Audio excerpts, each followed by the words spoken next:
Was Newton wrong with his laws of motion? How to get rid of police helicopters in a laughably simple way? Is there a Tesla with an autopilot GTA essay? Welcome to another video of strange, little-known fun facts in GTA San Andreas. Glitches, tricks, and details. All that today. Enjoy. First of all, a cool little detail, which is that the side of a car, which contains the engine, sinks more quickly because the engine constitutes a big chunk of a car's weight. So take Admiral for instance, which has its engine in the front. So the usual scenario. The first to touch the bottom will always be the hood. But if we take a sports car, a Cheetah for instance, which has the engine in the back, as many sports cars do, the backside will be the first to sink. The similar pattern applies with other cars too, so a big thumbs up for Rockstar here for such a subtle detail. In the mission called Stowaway, where our task at the beginning is to chase down a taking off government cargo plane on a motorbike in order to later plant a bomb inside it, there's a certain oversight made by the developers. See, the plane can be destroyed without consequences before it is entered. All you need is to immediately get off the bike and blast it with a minigun. The plane explodes, and the mission continues as if nothing was wrong. This actually makes sense that the mission doesn't fail, because destroying the plane is after all our objective. Furthermore, it's actually weird that this doesn't pass the mission. Our objective has been met after all. Granted, looking at potential negative consequences for CJ, it was definitely smarter to destroy the plane in the air, because despite the fact that in the game, there are no damages after the explosion, looking at it realistically, destroying a big-ass cargo plane on your own piece of land, right next to your hangars, is a rather poor idea. Not only would the facility be put out of use, but someone would also have to take care of the mess. And thirdly, the place would become crawled with the police and other law authorities, especially that the plane belonged to the CIA. Anyway, what's also quite funny is that by destroying the Andromeda at the runway, we get unlimited time to finish this section. In other words, we have no time limit for driving inside via the back ramp anymore. For the record, in the case of a normal walkthrough, if we mess around too long, the plane takes off and the mission fails. So if we put the plane out of use while it's still on the runway, we can then without rush go on and kill the agents. Go with one of them on a road trip in a unique black Bobcat and then, as if nothing ever happened, drive into the interior of the plane, even though it should be charred and demolished by now. Sometimes you need to press the shift key after driving onto the plane's ramp, because the cutscene gets bugged and never ends by itself until you skip it. But after that, the mission goes back to normal. The plane is flying, and we need to do exactly the same as by the usual approach. Kill the agents, plant the charge, and base jump off of the plane. All this is possible because the interior of the plane available to us in the mission is not actually the interior of a real Andromeda. It's the same deception as in the freefall mission. So the developers simply prepared an interior specifically for the mission, which is supposed to imitate the interior of a plane, but we're not actually in an actual plane. Going back to the fun fact, it's also important to destroy the plane only after it begins to move. If we do it beforehand, driving onto the plane's ramp won't trigger anything, and the mission will soft lock, forcing us to commit suicide in order to be able to restart it. During the Vigilante mission, if we shoot down the driver, who's our target, in such a way that they stay in the car afterwards, the car will keep driving itself. Just like that. It's a similar effect to Sweet and his invisible chauffeur, only that this time, we've got a dead chauffeur. Although one time, the driver despawned after dying and the crew got out, while the car drove away on its own as if it were Mr. Weasley's Ford. The likely explanation for this is the operational code that was used in the script for the Vigilante mission. In the .scm coding language, there are two options to make a car move. We can either put a pedestrian in a car and we make him drive the car somewhere, or we directly make the car drive itself, even with no one behind the wheel. Yes, that is a legit possibility. It seems that in the case of the police missions, the developers used the second option, thanks to which we can generate such a bizarre outcome.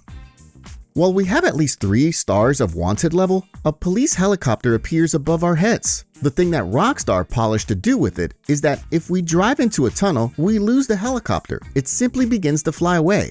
A very cool detail as for a game released in 2004. After all, while we're in a tunnel, the heli crew has no physical capability to track our location. But it gets more interesting when we drive under an average bridge. Even though a casual bridge should not in any way make it harder for the heli crew to keep their eyes on us, the effect remains the same.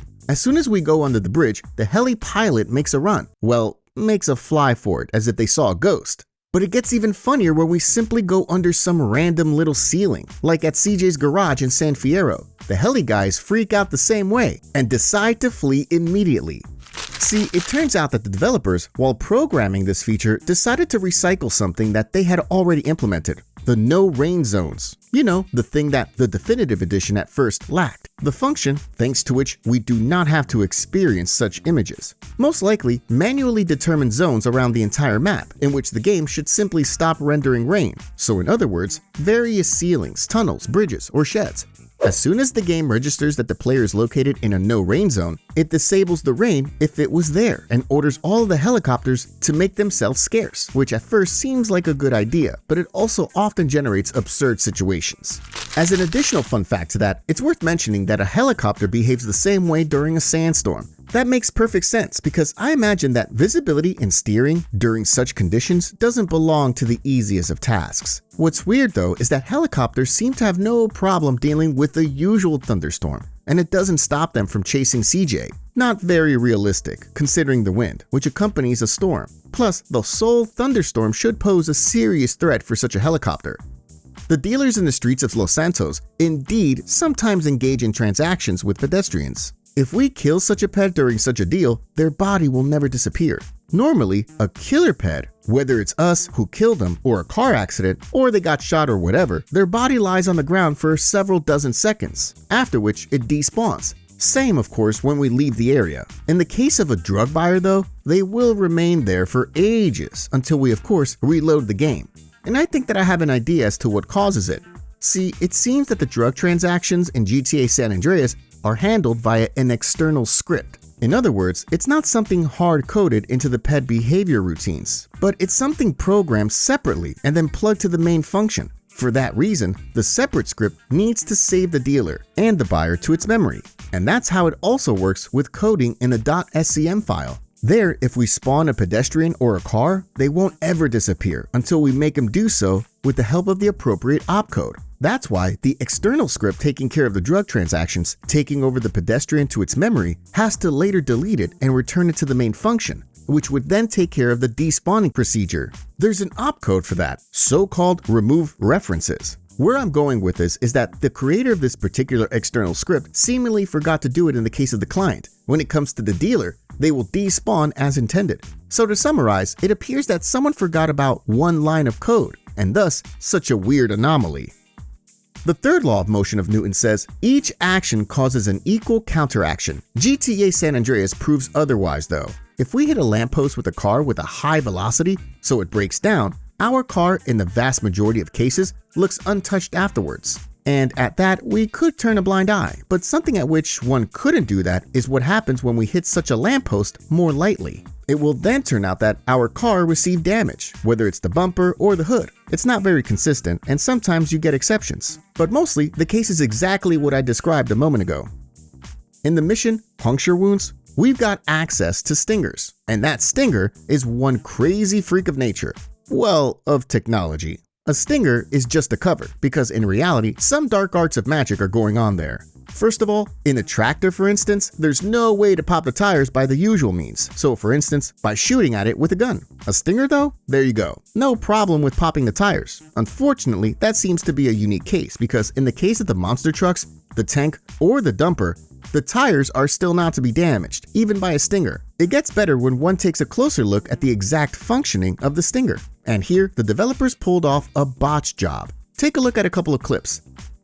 Here in this one, I drive onto a stinger just with the front wheels, and they remain unpopped, as if the stinger stopped working. Same goes for the rear wheels, and the same for the side wheels. However, if we drive through it casually, the stinger works again. See, it turns out that the game doesn't whatsoever check whether a wheel is located on the stinger. The trigger point seems to be somewhere in the middle of the suspension. In the moment when that point is located above a stinger, the game simply pops all of a car's tires. To confirm this theory, I led to a completely absurd outcome, in which I drove onto a stinger in a way that none of the wheels touched it, and despite that, they still all got popped. And yeah, then I realized I could just drive along it, instead of across. And yeah, I get it that it's a feature that appears only in one mission, but they could have put in a little bit more effort instead of giving us such a botch job. By the way, it's a shame that the stingers are available in just one mission, because it would have made for a really cool toy. And as it is, without cheats on a save file with a finished story, one cannot acquire it.